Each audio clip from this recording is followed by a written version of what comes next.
بسم اللہ الرحمن الرحیم۔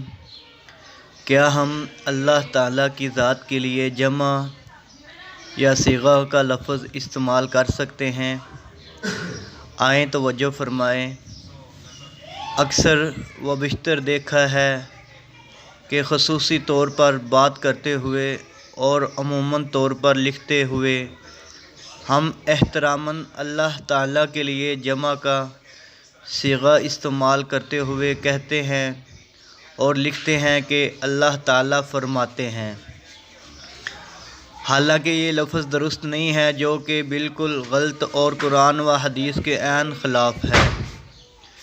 یاد رکھیں کہ اللہ تعالیٰ کی وحدانیت بیان کرنا ہی دراصل اللہ تعالیٰ کا ادب کرنا ہے، اور اللہ تعالیٰ کا سب سے زیادہ اگر کوئی ادب کر سکتا ہے تو وہ صرف محمد الرسول اللہ صلی اللہ علیہ وسلم کی ذات پاک ہے۔ ہمیں کسی بھی حدیث میں یہ بات نہیں ملی اور نہ ہی ملے گی کہ رسول اللہ صلی اللہ علیہ وسلم نے اللہ تعالیٰ کے لیے تثنیہ یا جمع کا صیغہ استعمال کیا ہو۔ اللہ تعالیٰ نے ہمارے لیے حکم صادر فرمایا ہے کہ قُلْ هُوَ اللَّهُ أَحَدٌ، سورۃ الاخلاص آیات نمبر 1۔ کہہ دو کہ اللہ اکیلا ہے، یکتا ہے، اور خود اپنی ذات کے لیے شہبانہ انداز اپناتے ہوئے فرمایا ہے کہ اِنَّا نَحْنُ نَزَّلْنَا الذِّكْرَ وَإِنَّا لَهُ لَحَافِظُونَ۔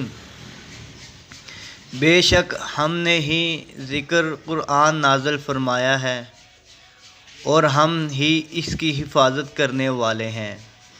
اللہ رب العالمین بیان فرما رہے ہیں، لہذا ہمیں اللہ رب العزت کی ذات کے لیے لکھتے اور بات کرتے وقت ہمیشہ وحد کا صیغہ اللہ تعالیٰ فرماتا ہے یہ استعمال کرنا چاہیے۔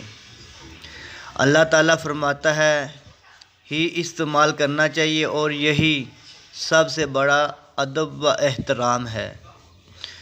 مزید اسلامک ویڈیوز کے لیے ہمارا یوٹیوب چینل سبسکرائب کریں، حافظ عبدالقیوم مسلم کے نام سے۔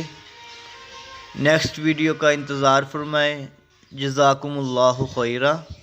السلام علیکم ورحمۃ اللہ وبرکاتہ۔